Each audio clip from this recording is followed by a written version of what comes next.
Bonjour à tous et bienvenue dans Ça vous change la vie sur Doctissimo. En moyenne, les Français mangent près de 100 kg de viande par an et ce chiffre a triplé en seulement un siècle. Alors pourquoi? Bien tout simplement parce que la viande s'est banalisée, plus accessible, préconditionnée, surgelée. Elle s'est transformée en quelques dizaines d'années en un produit de grande consommation. Mais attention quand même aux excès. Manger trop de viande peut nuire à votre santé et à la planète. Alors limitez ces instincts carnassiers, ça vous change la vie.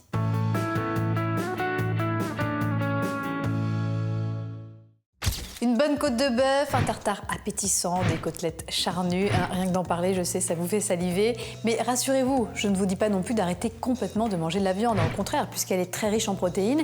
Et puis, la viande rouge également peut être très utile pour lutter contre l'anémie. C'est quand on manque de fer. Mais quand tout va bien, c'est 3 fois par semaine et pas plus. Pourquoi? Eh bien parce qu'elle est très fortement soupçonnée d'augmenter les risques de cancer colorectal. Jusqu'à 29% de risque en plus pour 100 grammes de consommation par jour. C'est aussi la viande la plus riche en matière grasse. Et certaines études ont montré une augmentation des risques de cancer de l'œsophage, du pancréas, des poumons, de l'estomac, de l'endomètre et de la prostate chez les gros consommateurs. Manger moins de viande, c'est aussi bon pour la planète. Peu de gens le savent, mais la production de viande est très énergivore.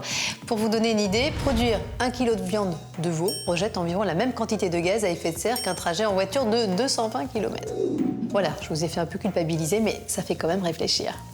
Vous vous demandez par quoi remplacer la viande? Eh bien, pensez protéines végétales, les lentilles, le soja, les céréales, dont les acides gras saturés d'ailleurs sont bons pour vos artères. Et si vous n'êtes toujours pas convaincu, sachez que selon une étude réalisée par les étudiants d'Harvard, eh bien, les végétariens auraient une vie sexuelle beaucoup plus épanouie. Et là, je vous sens tout de suite beaucoup plus motivée. Alors moi aussi, j'ai fait ma petite étude, et 100% des gens qui ont cliqué sur le bouton abonnement sont en bien meilleure santé. À bon entendeur, bye bye.